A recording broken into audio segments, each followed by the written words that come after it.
নমস্কার। আজকে আমরা ক্লাস 10-এর বংশগতি চ্যাপ্টার অর্থাৎ চ্যাপ্টার 3, যেটা ক্লাস 10-এর জীবনবিজ্ঞানের, সেটা আজকে আমরা শুরু করছি। ঠিক আছে? তো চ্যাপ্টার শুরু করার আগে প্রথমে আমি কয়েকটা বিষয় বলে দিই। চ্যাপ্টারটা একটা বেশ লেন্দি চ্যাপ্টার, একটু বড় হবে চ্যাপ্টারটা, অনেক কন্টেন্টস আছে এর মধ্যে, যেগুলো আমাদেরকে ধীরে ধীরে ধাপে ধাপে বুঝতে হবে।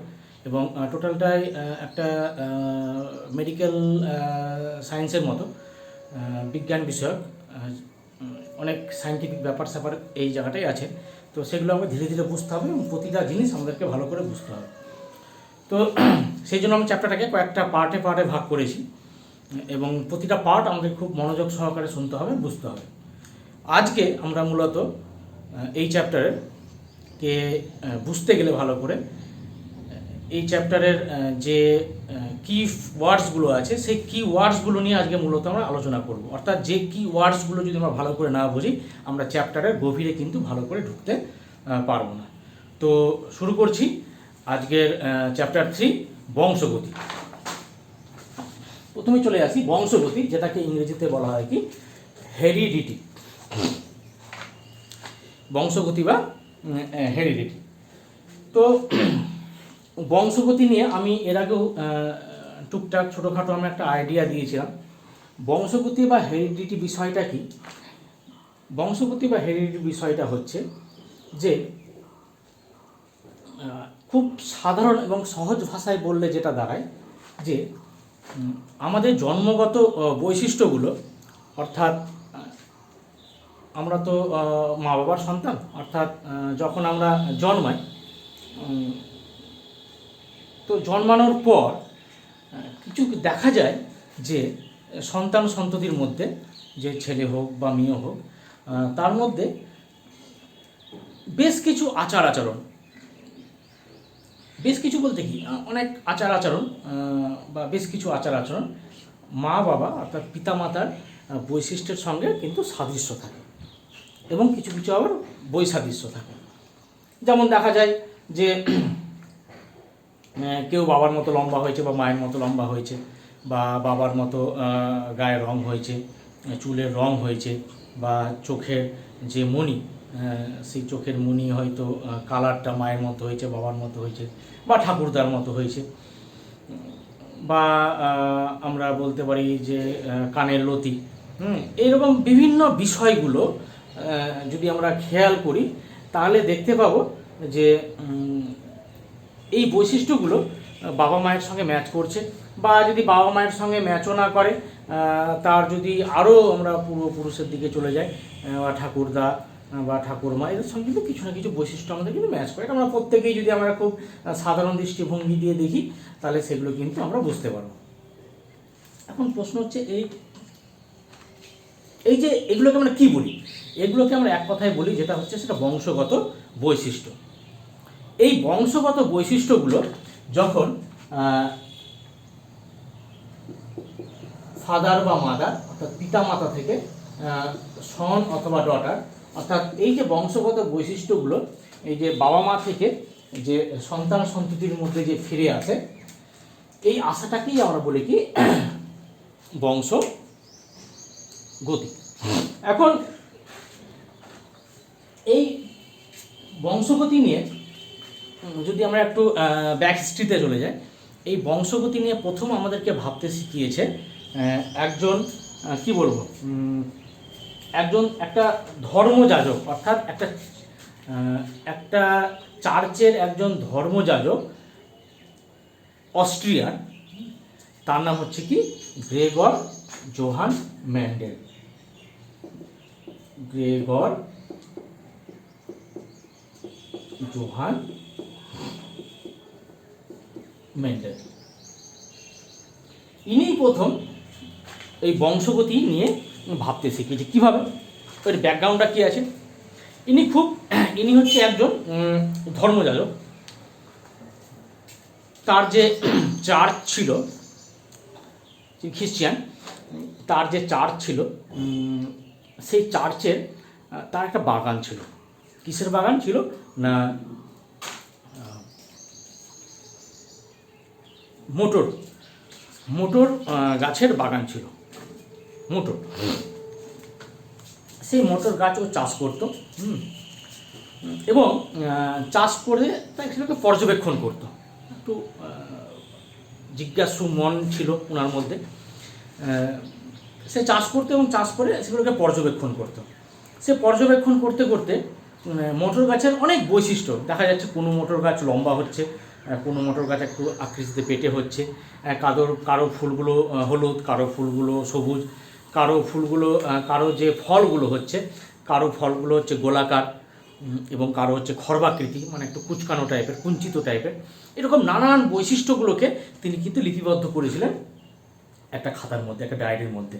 এবং সেই বৈশিষ্ট্যগুলোকে তিনি অ্যাকুমুলেট করে এবং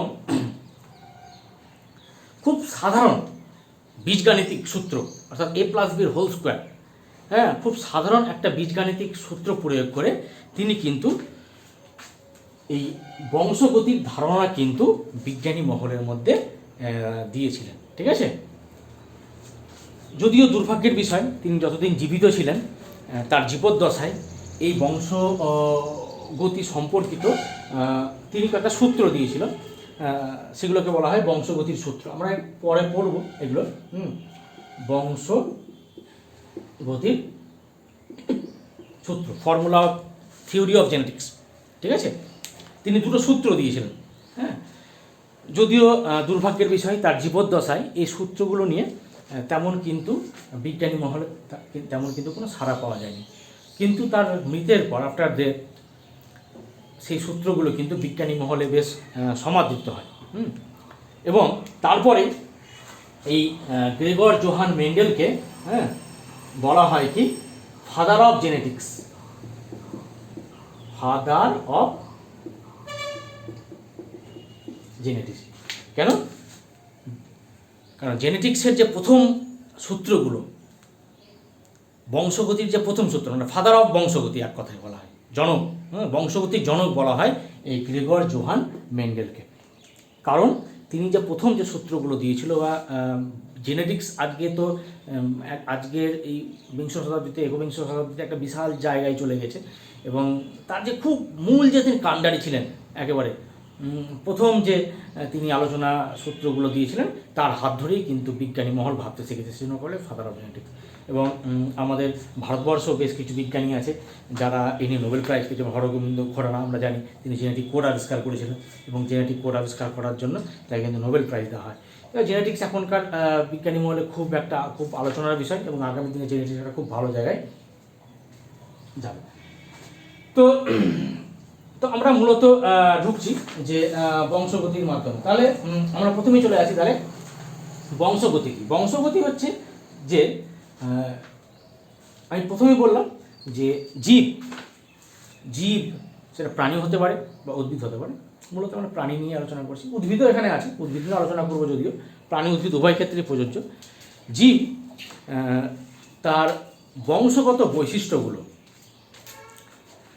এক পুরুষ থেকে অন্য পুরুষে, অর্থাৎ বাবা মা থেকে তার সন্তানদের মধ্যে সঞ্চারিত হওয়ার যে ঘটনা, সেটাকে আমরা বলবো কি বংশগতি বা হেরিডিটি। এখন প্রশ্ন হচ্ছে যে বংশগত বৈশিষ্ট্যগুলো কি?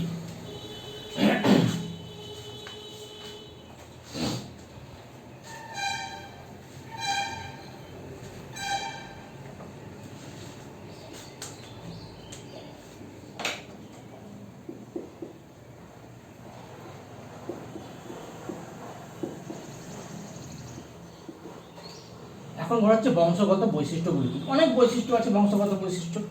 আমি এর আগের দিনও বললাম যে দৈহিক আকৃতি, লম্বা না বেটে, চুলের রং, তারপরে মোটা না পাতলা, হ্যাঁ, চোখের রং, চোখের যে রেটিনা তার কালার,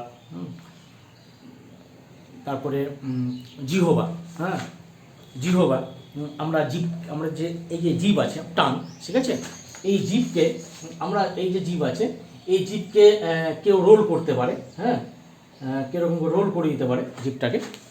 আমরা বইয়ের ছবি দেখব, এই যেমন বইয়ের মধ্যে ছবি আছে,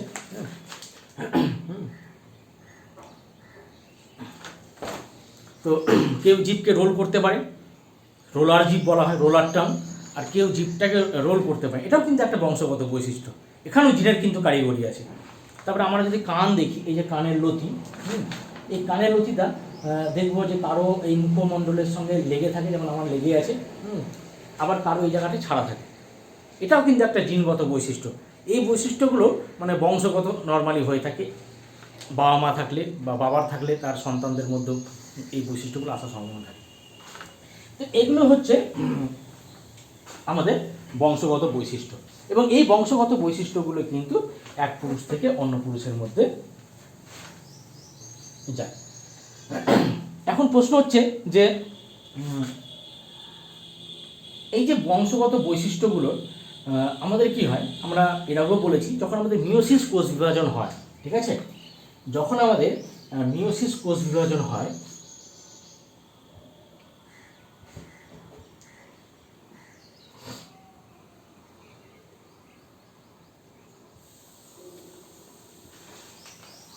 মিয়োসিস কোষ বিভাজনে কি হয়, পিতার ক্রোমোজোম এবং মাতার ক্রোমোজোম, অর্থাৎ পিতা এবং মাতা উভয়ের ক্রোমোজোমটা এই পাশাপাশি অবস্থান করে, অর্থাৎ স্টে ইন পেয়ার, তারা জোড়ায় জোড়ায় অবস্থান করে। এই রকম ক্রোমোজোমটাকে বলা হয় কি, সমসংস্থ ক্রোমোজোম। মনে থাকবে, আমি এর আগেও বলেছি, এটাকে বলা হয় কি, সমসংস্থ ক্রোমোজোম। এটা জাস্ট মিয়োসিস কোষ বিভাজনের আগে, অর্থাৎ যখন আমাদের ক্রসিং ওভার হয়, ক্রসিং ওভারের ঠিক আগের মুহূর্তে পিতা এবং মাতা ক্রোমোজোমগুলো এরকম জোড়ায় জোড়ায় অবস্থান করে। এইগুলোকে বলা হয় কি, এই ক্রোমোজোমগুলোকে বলা হয় কি, সমসমস্ত ক্রোমোজোম।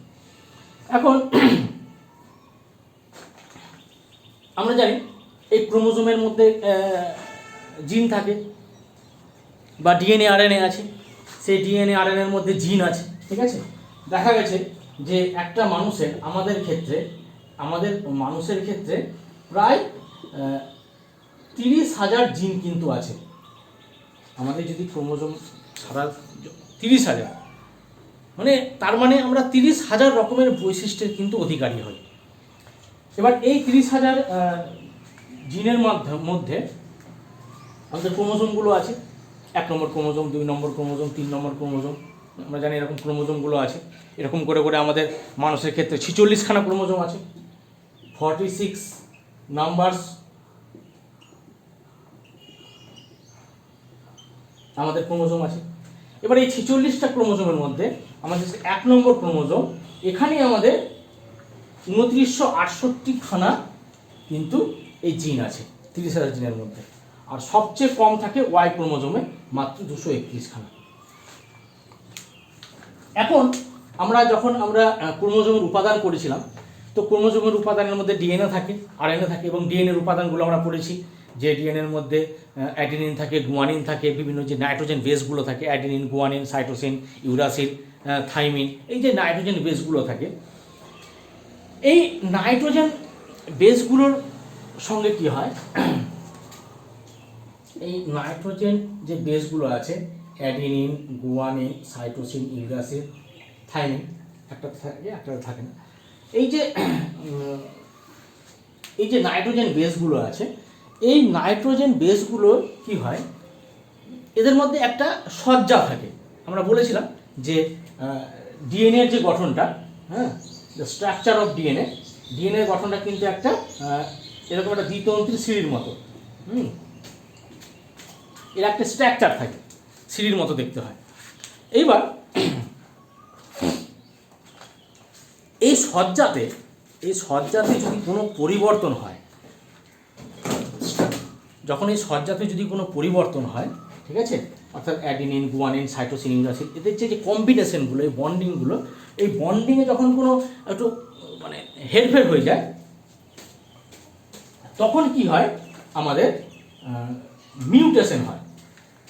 কি ঘটে? মিউটেশন ঘটে, এবং মিউটেশনের ফলে কি হয়,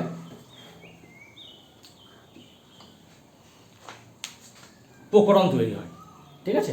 এবং এই মিউটেশন এবং প্রকরণের জন্য কিন্তু কি হয় যে বাবা বা মায়ের বৈশিষ্ট্যের মিক্সিং দেখা যায় তার সন্তান সন্ততির মধ্যে। কিন্তু যাদের মধ্যে এই প্রকরণ বা মিউটেশনগুলো হয় না, মূলত যারা অ্যামাইটোসিস পদ্ধতিতে জনন সম্পন্ন করে, আমরা পড়েছি এককোষী প্রাণী বা উদ্ভিদ, এদের মধ্যে কিন্তু, বা যারা অঙ্গজ জনন পদ্ধতিতে জনন সম্পন্ন করে তাদের মধ্যে কিন্তু এই মিউটেশন বা প্রকরণ কিন্তু দেখা যায় না। ফলে ওদের মধ্যে কিন্তু ভেরিয়েশনটা হয় না। কিন্তু মানুষের ক্ষেত্রে বা বিশেষ করে প্রাণীদের ক্ষেত্রে যারা মূলত মিওসিস কোষ বিভাজনের মাধ্যমে জনন সম্পন্ন করে, ওদের মধ্যে কিন্তু একটা মিউটেশন দেখা যায়। আর মিউটেশনটা কী জন্য ঘটে? এই বললাম, এই যে আমাদের বেসগুলো আছে অ্যাডিনিন, গুয়ানিন, সাইটোসিন, ইউরাসিন, থাইমিন, এদের মধ্যে যদি স্ট্রাকচারাল কিছু পরিবর্তন ঘটে তখনই কিন্তু এই মিউটেশনটা ঘটে। এবং সেটা ঘটবে কখন? এই যে ক্রসিং ওভারের সময়। আমরা জানি যে এই যখন সমসংস্থ ক্রোমোজোমের মধ্যে সিস্টার ক্রোমাটিড, আমরা বলেছিলাম এই যে ক্রোমাটিডগুলোর মধ্যে ভাগ আছে, এটা হচ্ছে এনএস মানে নন সিস্টার, এটাকে বলা হয় এনএস নন সিস্টার, এটা হচ্ছে সিস্টার, এটা সিস্টার মানে ভগ্নী সদৃশ মানে বোন লাইক ক্রোমোজোম ক্রোমাটিড, অর্থাৎ এই দুটোকে বলা যায় সিস্টার ক্রোমাটিড। ক্রসিং ওভারটা ঘটে নর্মালি এই সিস্টার ক্রোমাটিডের মধ্যে। এবং এই যখনই এই সিস্টার ক্রোমাটিডের মধ্যে যখন ক্রসিং ওভার ঘটবে, ফলে পিতার উপাদান, পিতার কিছু ভেরিয়েশন এখানে আসতে পারে বা এর মধ্যে কিছু ভেরিয়েশন পড়ে, ফলে যে নতুন যে জীব সৃষ্টি হবে ওর মধ্যে কিছু ভেরিয়েশন বা আমরা প্রকরণ দেখতে পাবো। তো এই হচ্ছে মূলত একটা ব্যাকগ্রাউন্ড আমাদের বংশগতি, ঠিক আছে। যদিও বলে রাখি, গ্রেগর জোহান মেন্ডেল, অর্থাৎ যাকে আমরা ফাদার অফ জেনেটিক্স বলছি, সেই সময় কিন্তু এই মিউটেশন, জিন, ডিএনএ এগুলো কিন্তু তখন কোনো কিছুই আবিষ্কার হয়নি। তখন এই ব্যাপারগুলো পুরোপুরি অন্ধকারে ছিলেন। তিনি পুরোপুরি অবজারভেশনের উপর ভিত্তি করে, পরীক্ষার ফলাফলের উপর ভিত্তি করে তিনি কিন্তু বংশগতির দুটো সূত্র দিয়েছিলেন। একটা হচ্ছে স্বাধীন বণ্টনের সূত্র, একটা হচ্ছে পৃথকী ভবনের সূত্র। আমরা পড়বো দুটো সূত্র, ঠিক আছে। এবং পরীক্ষা ইম্পর্টেন্ট, এই সূত্র দুটো কিন্তু খুব আসে। একটা হচ্ছে স্বাধীন বণ্টনের সূত্র, একটা হচ্ছে পৃথকী ভবনের সূত্র। তো তখন কিন্তু এই গ্রেগর জোহান মেন্ডেলের কিন্তু এরকম কোনো কনসেপ্ট ছিল না যে জিন কি, ডিএনএ কি, আরএনএ কি, he was no concept on this matter. তথাপি তার অবজারভেশন এবং তার যে এক্সপেরিমেন্ট কিন্তু পরবর্তীকালে বিজ্ঞানী মহলে একটা সাড়া ফেলে দিয়েছিল। সেই জন্য ওকে কিন্তু ফাদার অফ জেনেটিক্স অর্থাৎ বংশগতির জনকের একটা সম্মান ওনাকে কিন্তু দেওয়া হয়েছে। এই হচ্ছে একটা ব্যাকগ্রাউন্ড, ঠিক আছে। যেমন এই যে বললাম একটু আগে যে এই যে রোলার জিপ, এই যে জিপকে কেউ রোল করতে পারে আবার কেউ রোল করতে পারে না, ঠিক আছে। রোলার জিপ দেখা গেছে যে roller tongue, TOUNG, roller tongue দেখা গেছে 65 থেকে 80% মানুষ জিপটাকে কিন্তু ভাঁজ করতে পারে, এগ রোলের মতো। রোল যেভাবে খাই আমরা রোল ভাঁজ করতে পারি, ছবিতে দেখবো বই। আর বাকি যারা থাকলো, হ্যাঁ, 35 থেকে 20% মানুষ, এরা কিন্তু জিপটাকে রোল করতে পারে না। এই যে রোলার টাং, এই দুটো কিন্তু জিনের মানে বিন্যাসের অদল বদলের জন্য কিন্তু এটা মূলত হয়ে থাকে। এই যে বললাম কানের লতি, এটাও কিন্তু জিনের অদল বদলের জন্য কিন্তু এই জিনিসগুলো হয়ে থাকে। তো যাই হোক, আমরা ভবিষ্যতে যখন আরও উচ্চ বিদ্যা অর্জন করব, তো পড়াশোনা করি হায়ার স্টাডিতে, তখন এই বিষয়গুলো নিয়ে আরও বিস্তারিত আছে। তবে আমাদের মাধ্যমিক স্ট্যান্ডার্ডে কিছু সামান্য একটু ধারণা দিয়েছে এগুলো নিয়ে আলোচনা করব। তাহলে আমরা মূলত এখান থেকে আমরা যেগুলো জিনিস পড়ব, প্রথমেই যেটা পড়ব যে বংশগতির জনক, 1 নম্বর প্রশ্ন হবে বংশগতির জনক কাকে বলে এবং কেন বলে, 1 নম্বর প্রশ্ন। নাম্বার 2 নম্বর প্রশ্ন হচ্ছে বংশগতি কাকে বলে, 3 নম্বর হচ্ছে প্রকরণ কাকে বলে, নাম্বার 4 হচ্ছে মিউটেশন কি বা বাংলা হচ্ছে পরিব্যক্তি কি। এই প্রশ্নগুলো আমরা এখান থেকে পাচ্ছি।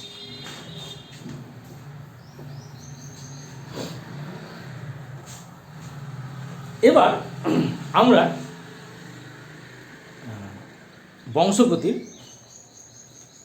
কয়েকটা বংশগতি সম্পর্কিত কয়েকটা সংজ্ঞা আমরা একটু জেনে নিই। সংজ্ঞা, এবং এই সংজ্ঞাগুলো কিন্তু খুব ভালো করে বুঝতে হবে, এবং বংশগতি চ্যাপ্টারটাকে ভালো করে স্টাডি করতে গেলে এই সংজ্ঞার কিন্তু একটা অপরিসীম গুরুত্ব আছে। কারণ এই সংজ্ঞাগুলো আমরা পরবর্তীতে বিভিন্ন জায়গায় পাবো, প্রতি পদে পদে পাবো। যেমন অ্যালিল, অ্যালিল কি, সমসমস্ত ক্রোমোজোম কি, এক সংকর জনন, দ্বিসংকর জনন, তারপরে প্রকট গুণ, প্রচ্ছন্ন গুণ, ফিনোটাইপ, জিনোটাইপ, তারপরে এরকম আরও অনেক আছে, লোকাস, জিন জানি আমরা। এই যে টার্মগুলো, এগুলো কিন্তু আমরা খুব প্রতিটা জায়গায় জায়গায় পাবো। ফলে এইগুলো সম্পর্কে যদি আমরা একটা স্টাডি ভালো না করি, বা সংজ্ঞাগুলো সম্পর্কে সঠিক স্বচ্ছ ধারণা যদি আমরা না করতে পারি, আমরা কিন্তু প্রতি পদে পদে আগাবো। ফলে আমাদেরকে মুখস্থের আশ্রয় করতে হবে। আমি বারে বারে বলেছি, মুখস্থ বিদ্যা ভালো যদি সে হুবহু লিখতে পারে, কিন্তু তার চেয়ে ভালো বেশি মোর ডেঞ্জারাস, তার চেয়ে ভালো বুঝে আমরা পড়বো, ভুল কম হবে, না হলে বানিয়ে লিখবো। ঠিক আছে, বানিয়ে লিখেও 90 থেকে 90% মার্কস কিন্তু তোলা যায়। তাহলে আমরা প্রথমে চলে আসি সংজ্ঞাগুলোতে। এই সংজ্ঞাগুলো কিসের সংজ্ঞা? না, বংশগতি সম্পর্কিত সংজ্ঞা, প্রতিটা সংজ্ঞা। ঠিক আছে, প্রথমে 1 নম্বর হচ্ছে বৈশিষ্ট্য বা লক্ষণ। ইংরেজি থেকে আমরা বলতে পারি ক্যারেক্টারিস্টিক্স। বৈশিষ্ট্য বা লক্ষণ কি?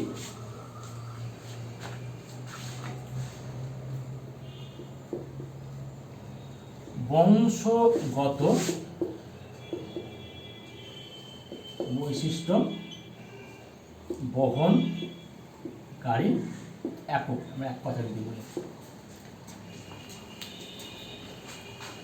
বংশগত বৈশিষ্ট্যগুলোকে আমরা এক কথায় বলবো কি? বৈশিষ্ট্য। বংশগত বৈশিষ্ট্য বহনকারী বৈশিষ্ট্যগুলোকে আমরা বলবো কি? বৈশিষ্ট্য বা লক্ষণ বা ক্যারেক্টারিস্টিক্স। এবার আমি বললাম যে বংশগত বৈশিষ্ট্যগুলো কি কি? ওই যে বললাম, লম্বা বেটে, কারো চুল স্ট্রেট হেয়ার, কারো চুল কোঁকড়ানো, কারো রোলার জিভ, কারো নর্মাল জিভ, কারো কানের লতি যুক্ত, কারো কানের লতি ফাঁকা, কারো রেটিনার ব্লু, কারো ব্ল্যাক। এই যে হাজারো রকমের একটা মানুষের শরীরে যে বৈশিষ্ট্যগুলো আছে, যেগুলো বৈশিষ্ট্য দিয়ে সাহায্যে আমরা দুটো মানুষের মধ্যে আইডেন্টিফাই করতে পারি, আলাদা করতে পারি, সেগুলোই হচ্ছে আমাদের বংশগত বৈশিষ্ট্য। যারা যমজ, একই যমজ অর্থাৎ টুইন্স যারা, ওদেরকে দেখতে হুবহু এক মনে হলেও কিন্তু ওদের মধ্যে কিছু না কিছু পার্থক্য কিন্তু আছে। অর্থাৎ এই যে বিভেদ সৃষ্টিকারী দুজনের মধ্যে যে বিভেদ সৃষ্টিকারী যে উপাদানগুলো, সেগুলোকেই আমরা বলবো বৈশিষ্ট্য বা বংশগতির বৈশিষ্ট্য। ক্লিয়ার? মেটাচ্ছি।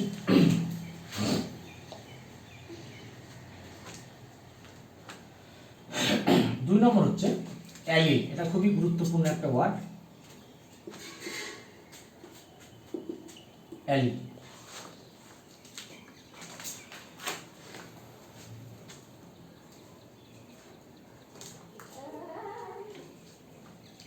এটা একটু ভালো করে বুঝতে হবে। অ্যালিল কি? অ্যালিল হচ্ছে যে, যেটা আমাদের বইয়ের সংজ্ঞা, সেটা হচ্ছে সমস্ত ক্রোমোজোমের নির্দিষ্ট বিন্দুতে যে দুটি জিন অবস্থান করে তাকে আমরা বলছি কি? অ্যালিল।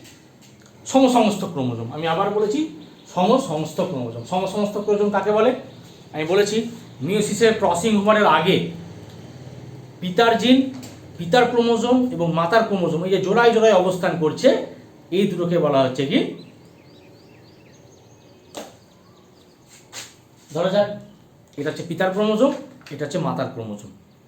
এরা যখন জোড়ায় জোড়ায় অবস্থান করছে তখন এটাকে বলছি আমরা সমস্ত ক্রোমোজোম বা হোমোলোগাস ক্রোমোজোম। এখন প্রশ্ন হচ্ছে যে এটা যদি পিতার ক্রোমোজোম, এটা মাতার ক্রোমোজোম, তাহলে পিতার ক্রোমোজোমের মধ্যে একটা জিন আছে, যেই জিনটা ওর নিজস্ব বৈশিষ্ট্য বহন করছে। আবার মাতার যে ক্রোমোজোম, মাতার ক্রোমোজোমের মধ্যে অনেক জিন আছে, তার মধ্যে একটা নির্দিষ্ট জিন আছে সেটা ওর মায়ের বৈশিষ্ট্যগুলো বহন করছে। তাহলে এই যে মাতার বৈশিষ্ট্য বহনকারী এবং পিতার বৈশিষ্ট্য বহনকারী এই যে জিনগুলো, এরা কিন্তু একটা নির্দিষ্ট বিন্দুতে অবস্থান করে। এই না যে এলোপাতারি ঘুরে বেড়াচ্ছে বা এদিক ওদিক হয়ে আছে, এরা একটা নির্দিষ্ট জায়গাতেই থাকবে, একটা ডিফাইন প্লেসে থাকবে। তো এই জোড়াটাকেই বলা হয় কি অ্যালিল। বোঝা গেল? আমি একটু ছবি এঁকে বোঝানোর চেষ্টা করছি।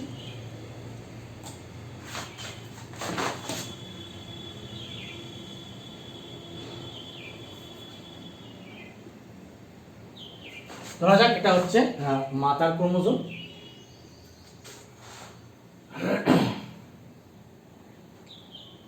এটা হচ্ছে পিতার ক্রোমোজোম। এই দুটো ক্রোমোজোমকে বলা হচ্ছে কি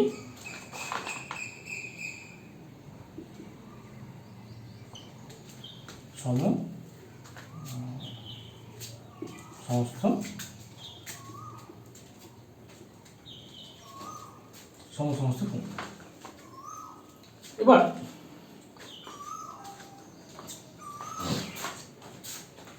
মাতার ক্রোমোজোমে দেখা যাক এখানে একটা জিন আছে, দেখা গেল তর্কের কাছে ধরে নিচ্ছি যে মাতা সে হচ্ছে হাইটে লম্বা, আর যে পিতা সে হচ্ছে হাইটে একটু বেটে, ধরে নিল। তাহলে এখানে যে জিনটা আছে সেই জিনটা হচ্ছে লম্বা জিন, আর পিতার এখানে যে জিনটা আছে সেটা হচ্ছে কিসের জিন না বেটের জিন। বুঝা গেল? এবার আমরা লম্বাকে ইংরেজিতে বলি টল, TALL। সেই টলটাকে আমরা লিখছি টি দিয়ে, ক্লিয়ার? আর বেটে শর্ট, ওটাকে আমরা এস দিয়ে লিখবো না, আমরা টি এর স্মলটাকে ধরবো, এটাই লেখার নিয়ম এক্ষেত্রে, ঠিক আছে? আমরা বেটের যে জিন সেটাকে আমরা ধরছি স্মল টি দিয়ে। বোঝা গেল? যেটা মায়ের লম্বা জিন সেটাকে আমরা ধরছি টি দিয়ে, সেটাকে আমরা নোট করছি টি দিয়ে বোঝানোর জন্য। আর যেটা পিতার বেটে জিন সেটাকে টি এর অপোজিট অর্থাৎ স্মলে ধরছি স্মল টি দিয়ে। তাহলে এই দুটোকে বলা হচ্ছে কি, এই লম্বা এবং বেটে এরা কি হচ্ছে, একটা জোড়ায় অবস্থান করছে, ঠিক আছে? তো এই যে লম্বা এবং বেটে এই দুটোকে একত্রে বলা হয় কি অ্যালিল। অর্থাৎ আমরা যদি এখন এই ক্ষেত্রে যদি অ্যালিলটাকে লিখি, অ্যালিলটা হবে কি আমাদের বড় হাতের টি, ক্যাপিটাল স্মল টি, একসাথে ক্যাপিটাল টি স্মল টি।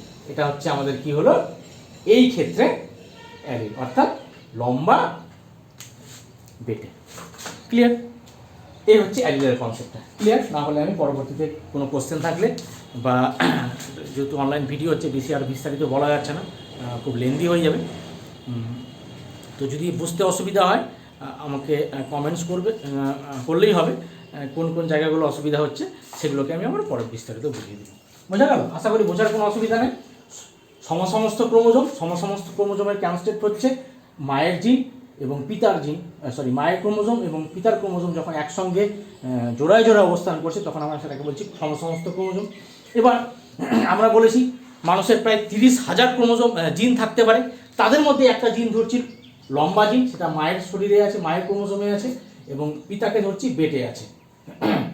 এটা হচ্ছে এটা, মায়ের লম্বা জিনকে আমি ক্যাপিটাল টি ধরছি আর বেটে জিনটাকে স্মল টি ধরছি। তাহলে এর অ্যালিল হয়ে গেল কি স্মল টি, ক্যাপিটাল টি এবং স্মল টি, ক্যাপিটাল স্মল। ঠিক আছে? ক্লিয়ার?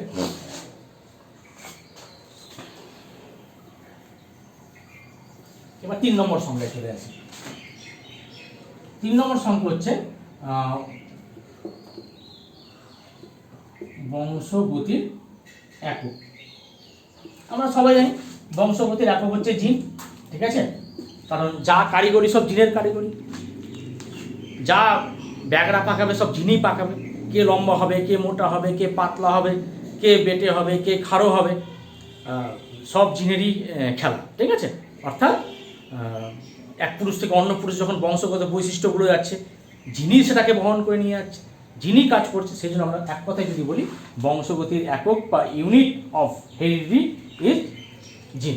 এবার জিনের মধ্যে ডিএনএ আছে, আরএনএ আছে, এগুলো নিয়ে তো আমরা বিস্তারিত আলোচনা আগে করেছি। এবার চলে আসি 3 নম্বর হচ্ছে কি লোকাস। লোকাসটা কি?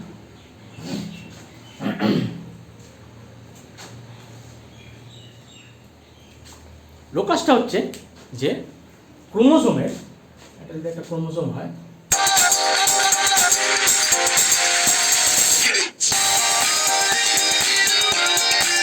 ক্রোমোজোমের